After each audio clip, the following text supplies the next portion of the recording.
shirka looga hadlaya arrimaha Soomaaliya ayaa maanta waxa uu si rasmi ah uga furmay magaalada Copenhagen ee wadanka Denmark. Shirkani oo ay martigelisay dawladda Denmark ayaa waxa ka soo qayb galay madaxweynaha Jamhuuriyadda Federaalka Soomaaliya Mudane Xasan Sheekh Maxamuud, wasiiro, xildhibaano, qaar ka mid ah maamul goboleedyada ka jira dalka iyo ururada bulshada rayidka. Shirkan oo heer caalami ah ayaa waxa sidoo kale ka soo qayb galay dawladaha daneeya arrimaha Soomaaliya, ururada caalamiga ah sida qaramada midoobay, midowga Yurub, midowga Afrika, jaamacadda Carabta iyo dawladaha ay ka mid yihiin Canada, Ingiriiska, Faransiiska, Jarmalka iyo qaar ka mid ah dawladaha Afrika.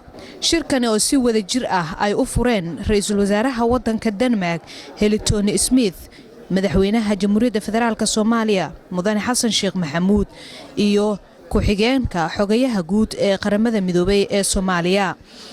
Shirka maanta ayaa waxa looga hadlayay horumarka dhinaca siyaasadda Soomaaliya oo ay ku jiraan dhismaha maamul goboleedyada, diyaarinta dastuurka cusub iyo in loo diyaar garoobo doorashooyinka 2016 ka dhici doono dalka Soomaaliya.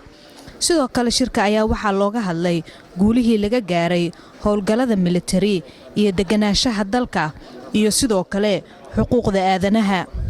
sidoo kale shirka waxaa looga hadlay hanaanka cusub ee maamul maaliyadeedka Soomaaliya iyo iskaashiga la xiriira barnaamijka higsiga cusub ee New Deal. halkan waxaan u nimid shirka New Deal-ka high level platform waxa loo yaqaano oo ministerial ah oo kii ugu sareeya ambassadorial iyo aan jirin waa ministerial hadda kii ugu sareeyay waxaan la nimiday spiritka ah talada ah inaan present gareyno sanadka la soo dhaafay ee New Deal-ku uu jiray wixii qabsoomay iyo caqabadihii yimiday iyo sida mustaqbalka sanadaha soo socda looga gudbaayo caqabadahaas yay ahayd aad looga dooda maanta berina waa laga sii doodi doonaa hadii alla yiraahdo waxaan rajaynaynaa in ay soo bixi doonto talo Soomaaliya iyo caalamku ay ku midaysan yihiin si loo xaqiijiyo ahdaafta New Deal-ka ee dib u dhiska iyo horumarinta Soomaaliya. New Deal-ka sidaan wada ognahay dhammaantiis wuxuu ahay dib u dhiska Soomaaliya humanitarian ama samafal ma ahayn waxaan rajaynaynaa in uu arintaas uu ku toosi doono Soomaaliyana markaan sanadkii la soo dhaafay waxay diyaar garoobayay dhaqan gelinta sanadaha soo haran waxaan rajaynaynaa inuu noqon doono dhaqan gelinta hadii alla yiraahdo marka shir aad iyo aad u fiican waay maanta uu fiicnaa berina arrimihii farsamada si gaar ah loo sii hadli doona waana rajaynaynaa inuu ka soo bixi doonto waa mahadsantihiin. Furitaankii shirka ayaa ugu horeyn waxaa furtay ra'iisul wasaaraha wadanka Denmark Helle Thorning-Schmidt inkastoo saxaafadda ay dibad joog ka ahayd bal markana aan idinku duwo Cabdiraxmaan Xudeyfi oo mikrofoonka la dhex qaadaya qaar ka mid ah ka soo qayb galayaasha shirka. aad baad u mahadsantahay Saare Maxamuud Cali. inkastoo saxaafadda dibadjooga ka ahayd kulankan maanta ka furan magaalada Copenhagen ee dalka Denmark ayaa waxaa suurtagal in noqotay inaan dibadda aan kula kulmo qaar ka mid ah ka qaybgalayaasha haddii aan lahay wasiirada dawladda federaalka Soomaaliya maamulada ka jira dalkana Soomaaliya iyo mas'uuliyiinta heer caalami ee kulanka ka qayb galay in aan mikrofoonka la dhex qaadno waxyaabaha aan weydiinana waxaa ka mid ah bismillaahir rahmaanir rahiim shirka wuxuu ahaa maalintii hore waxaa noo furay prime ministerka Denmark iyo madaxweynaheena muxuu ahaa waxa ka hadlay dhowr wasiir iyo beesha caalamka oo runtii dadkii delegationskoodii madaxdu ahaa iyagana halkan ay ka hadleen shirka guud ahaan wuxuu ku saabsan yahay waxa waaye in la qiimeeyo halkii sano oo aan ku jirnay hiigsigan muxuu ahaa qolo walbana qof walba oo hadlayna meesha ka khusayso wixii qabsoomay wixii aan qabsoomin sababtii uu qabsoomi waayeen iyo waxa hadda inay tahay in la qabto ayay muxuu ahaa qolo walba cabirtay ilaa hadda delegationka Soomaalida ee madax uu ahaa madaxweyne Xasan Sheekh Maxamuud runtii waxaan sameynay soo bandhig muxuu ahaa New Deal-ka wuxuu faa'iido noo ahaa iyo meelaha mataqaanaa ka qabsoomi waayay khaasatan dhinaca dhaqaalaha oo runtii aan isleenahay dhaqaalihii sidii aan ballantu ahayd uguma soo bixin annagana waxyaalaha nala ka sheegay waxaa ka mid ahaa in aan muxuu ahaa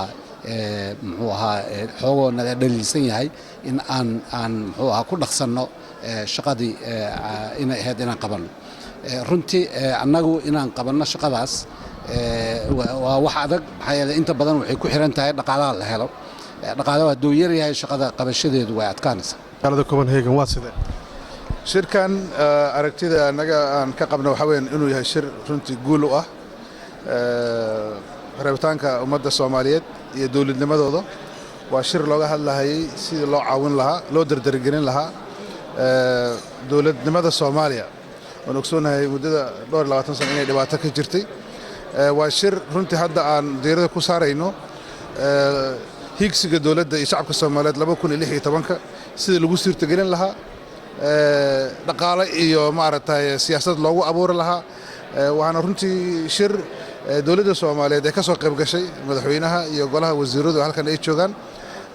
waa shir inta dareynaysa Soomaaliya midnimadeeda iyo qarannimadeeda runtii ay maanta joogtay oon isleenahay guul u soo hoyatay weeyaan. waana runtii ku faraxsanahay inaan ka soo qaybno sharciyankan oo kale ah.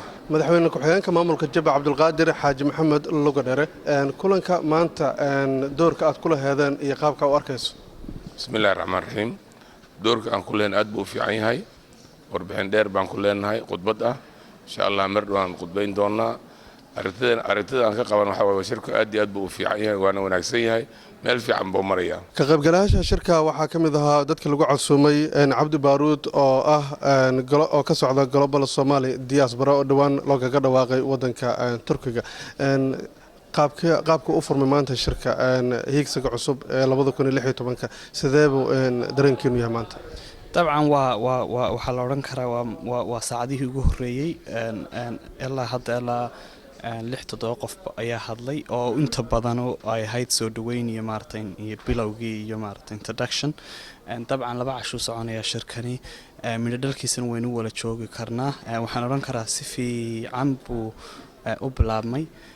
runtii waxyaabaha aanan anigu wali maqlin aan runtii jeclaan lahaa inaan maqlo waxaa ka mid ah qurba joogga. dadka qurba joogga ah waa dadka Soomaaliya runtii qayb weyn ka qaata haday tahay dhaqaalaha haday tahay dhakhtarada haday tahay dadka noloshooda sidii wax looga bedeli lahaa. wali maan runtii maqan qof sheegaya muhiimad ay leedahay dadka qurba jooggu in xalkooda la raadiyo oo xalka ay qayb ka noqdaan.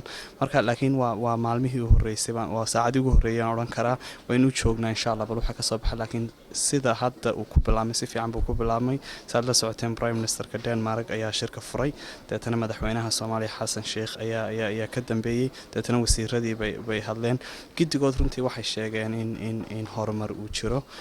waxay kale oo sheegeen runtii in waxyaabaha dadka Soomaaliyeed loo qabanayo in uu loo baahan yahay inay muuqdaan oo dadku ay dareemayaan oo arki karaan oo aan hadal u noqon. marka gidigood saasay u socotaa.